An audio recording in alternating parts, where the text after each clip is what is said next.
rakyat pun ngerti, rakyat di pinggir jalan ngerti. Ngerampok triliunan, kalau triliunan, ratusan triliun, 50 tahun begitu kira-kira itu. Korupsi itu menurut saya tidak bisa sendiri gitu.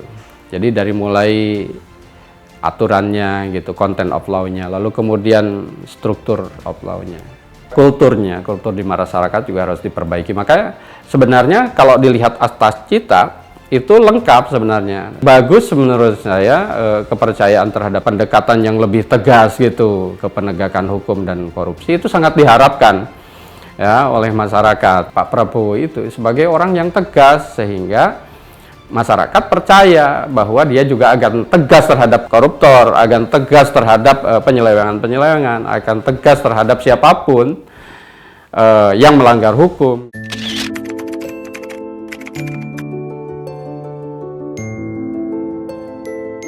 Soal pemberantasan korupsi lalu penegakan hukum di era Pak Prabowo itu bisa dilihat sebenarnya kalau lihat keseluruhan ya misi politik dari Pak Prabowo itu bisa dilihat dari asta cita. Jadi ada 8 program ya, 8 misi yang dicanangkan oleh Pak Prabowo yang disebut asta cita itu ya. Asta cita itu antara lain dalam konteks penegakan hukum itu ada memperkuat reformasi hukum, memperkuat reformasi politik, hukum dan birokrasi gitu ya.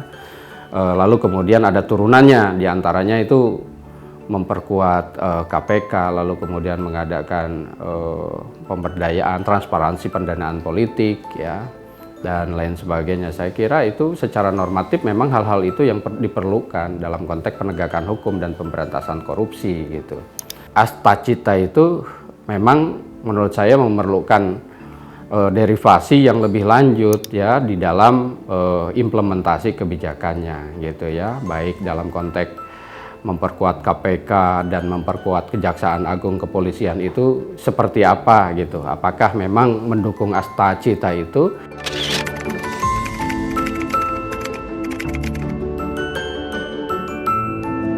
Ini modal yang baik ya, di awal pemerintahan itu masyarakat mengapresiasi, masyarakat melihat bahwa puas ya terhadap penegakan hukum dan pemberantasan korupsi di angka 41. Tapi ini sebagai kepercayaan.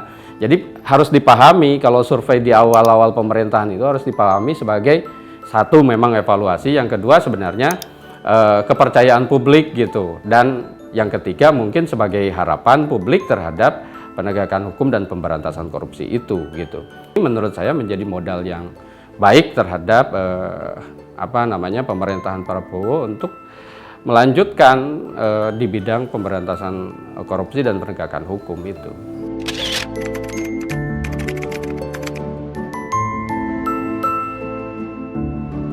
Ya itu tadi, bagus menurut saya kepercayaan terhadap Prabowo, modal Prabowo untuk melakukan itu ya, yang kemudian pendekatan yang lebih tegas gitu ke penegakan hukum dan korupsi itu sangat diharapkan ya oleh masyarakat ya. Ingat ya, yang namanya kepuasan itu kadang-kadang masyarakat dalam hal memberikan nilai itu dalam tanda petik murah gitu ya, karena mungkin tidak ada pemahaman yang lebih detail tentang penegakan hukum itu ya.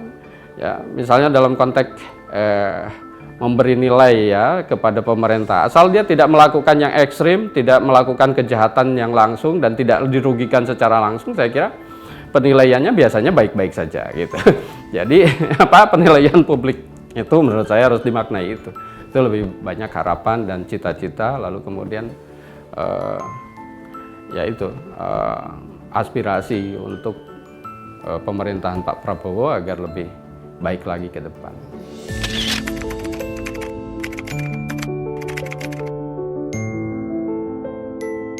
Ya itu harapannya, karena Pak Prabowo tegas, jadi diharapkan.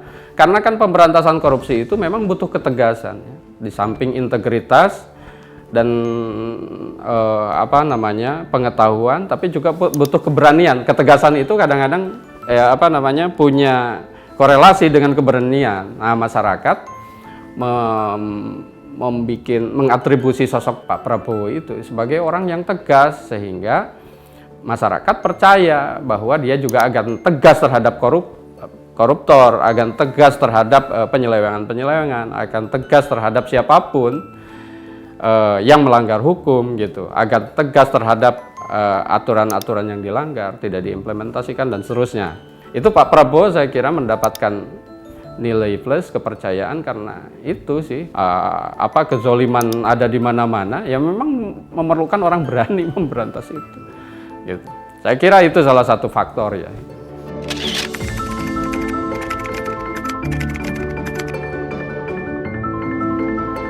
Nah, memang banyak orang melihat bahwa akselerasi kejaksaan dan kepolisian dalam konteks ini, selain mungkin sudah ada koordinasi yang baik, itu juga karena memang perangkat-perangkat dan kewenangannya sebenarnya lebih memungkinkan. Harusnya tidak hanya kejaksaan dan kepolisian yang sekarang itu juga lincah dalam hal penegakan hukum dan pemberantasan korupsi, tapi juga KPK yang sesungguhnya memang disiapkan untuk itu dari awal gitu. Nah, Kejaksaan Agung dan kepolisian saya kira ya belakangan memang banyak membongkar ya kasus-kasus korupsi ya. Ada Pertamina, lalu kemudian Timah ya, PT Timah, lalu kemudian ada yang lain juga. Sinyalmen yang dibaca masyarakat atau kecurigaan masyarakat ya terhadap pemberantasan korupsi ya di lembaga-lembaga itu kemudian menjadi agak khawatir.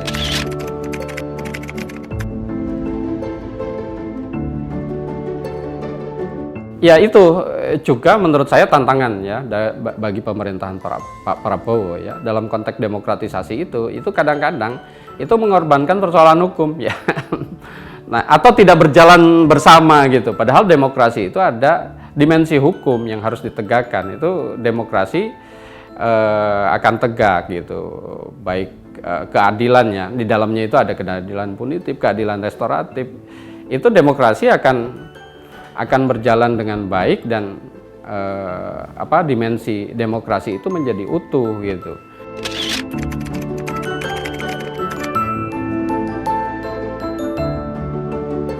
Korupsi itu menurut saya tidak bisa sendiri gitu.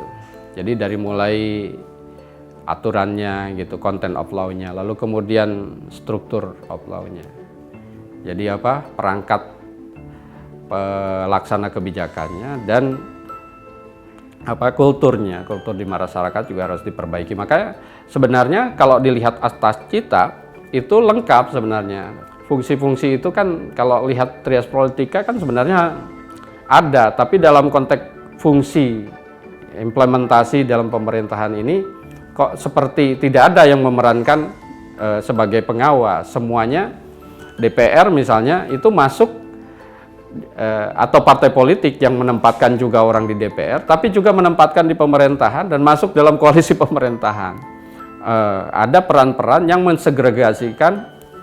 Jadi yang membawa aspirasi dari masyarakat itu secara baik dengan implementasi adanya check and balances yang cukup ya. Ada pengawasan, ada transparansi, ada akuntabilitas yang baik terhadap masyarakat. Itu saya kira demikian.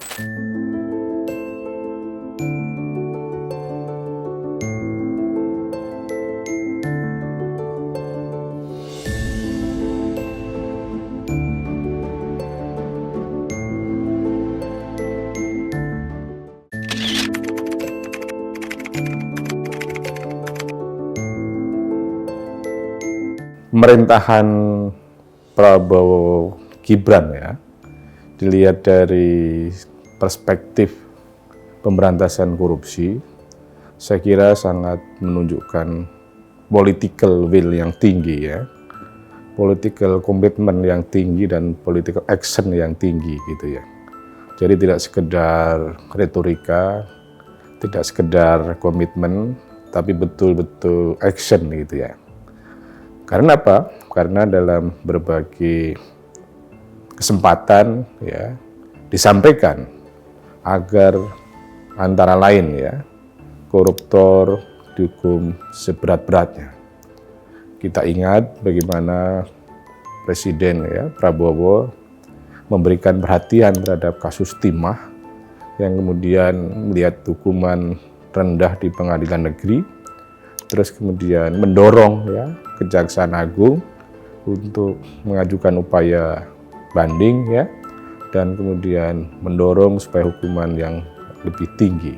Bahwa pemberantasan korupsi itu tidak akan dikategorikan berhasil kalau hanya sebatas memenjarakan orang, tetapi akan sangat berhasil sekiranya berhasil menimbulkan efek jera kepada pelaku dan sekaligus dapat mengembalikan kerugian keuangan negara dan perekonomian nasional. Dalam kasus Ronald Tanur dan adanya oknum hakim yang menyimpan uang sangat fantastis gitu. Ini kan kemudian terbuka bagaimana konspirasi ya antara pengacara dengan ya hakim itu, sehingga kemudian membuka adanya mafia seperti itu. Dan tanpa ragu-ragu bahwa itu adalah diproses sampai ke akar-akarnya.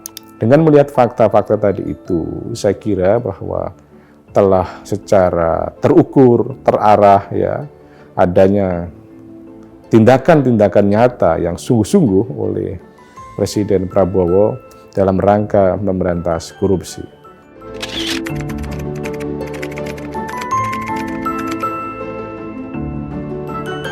Ya, saya kira memang sekarang ini kan ada 3 institusi ya yang kemudian memiliki kewenangan menyidik, memiliki kewenangan menuntut ya. Itu 2 ya. Dalam hal ini KPK dan kemudian Kejaksaan.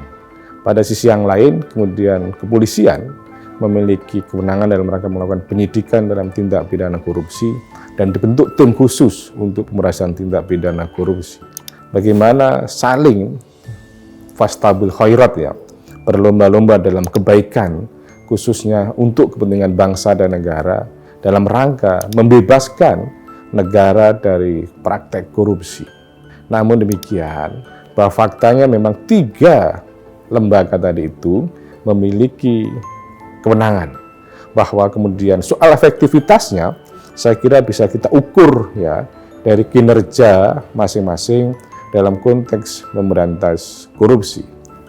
Tentunya bahwa yang paling menjadi ujung tombak lembaga pemberantasan korupsi adalah KPK. Jadi bahwa dalam hal efektivitas kinerja 3 lembaga tadi itu saya kira cukup efektif, tetapi ke depan saya kira perlu dibangun sebuah sinergitas, dibangun sebuah kolaborasi, bahwa kemudian adanya kompetisi antar lembaga tadi itu perlu kemudian didesain menjadi semangat kolaboratif kan gitu loh. Juga kemudian kerangka berpikirnya adalah untuk memberantas korupsi di Indonesia secara efektif.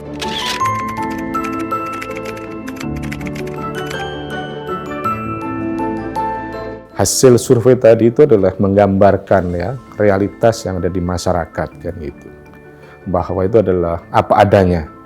Survei yang apa adanya, yang objektif dan rasional, yang kemudian bukan survei yang ada apa-apanya dalam arti pesanan-pesanan tertentu kan gitu. Maka itu memberikan satu gambaran ya.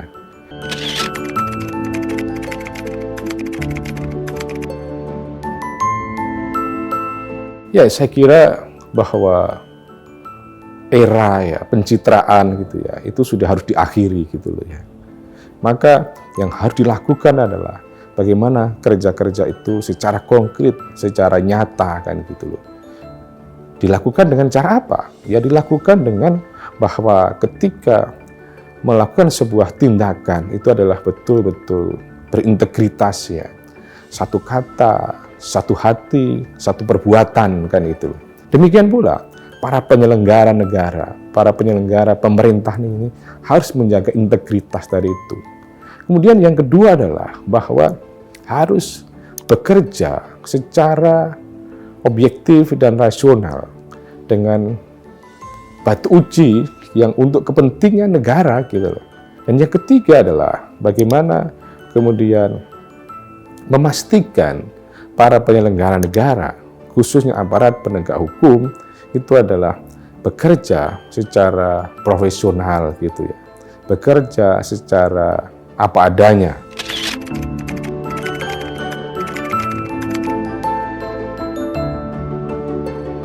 Tantangan terbesar yang pertama adalah bagaimana memberantas korupsi itu sampai ke akar-akarnya gitu loh. Maka untuk itu, bagaimana mengukur keberhasilan korupsi itu adalah ketika ada yang kemudian ditangkap itu, yang kemudian dihukum itu, maka kemudian menimbulkan efek jera secara masif gitu loh, menjadi lebih baik kan gitu. Karena pada kenyataannya bahwa upaya-upaya untuk mengakali itu ya, yang dalam tanda petik masih syarat dengan nuansa korupsi, itu masih berpotensi untuk dilakukan. Artinya apa? Bahwa kesadaran untuk tidak korupsi tadi itu masih lemah kan gitu loh, karena masih berusaha mengakali. Saya kira budaya seperti itu, pola seperti itu harus benar-benar gitu ya, diberantas gitu ya, bahwa bagaimana penegakan hukum yang dilakukan mampu mewujudkan keadilan restoratif, keadilan memulihkan kepentingan negara. Dengan keadilan restoratif tadi itu adalah menimbulkan social justice, keadilan sosial, sebagaimana yang ada dalam Pancasila.